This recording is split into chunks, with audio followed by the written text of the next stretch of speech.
భృంగరాజ తైలం ఈ రకంగా తయారు చేసుకున్న దాన్ని నెత్తి మీద మాడు భాగానికి పట్టిస్తే బ్యాక్టీరియాలు ఫంగస్ క్రిములు 1 డేలోనే దగ్గర దగ్గర చనిపోవటం జరిగినాయట.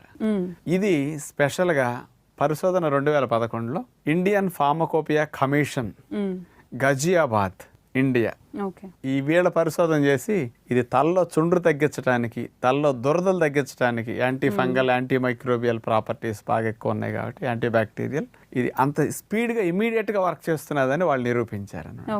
కాబట్టి మనకి చుండ్రు ఉన్నవారు పొట్టు రాలకుండా మామూలు ఆయిల్ బదులు ఇట్లా రాసినప్పుడు ఆ చుండ్రుకి రీజన్ అయ్యే క్రిములు చేస్తాయి, తలలో ఇన్ఫెక్షన్ పోతుంది. అయితే డాక్టర్ గారు మరి చుండ్రు సమస్య తీరిపోతుంది కాబట్టి ఇప్పుడు నెక్స్ట్ ఫోకస్ అంతా కూడా జుట్టు ఎలా ఎదుగుతుంది అన్న దానిపైనే ఉంటుంది. మరి అందుకే జుట్టు ఎదగడానికి ఈ తైలం ఎలా ఉపయోగిస్తుంది?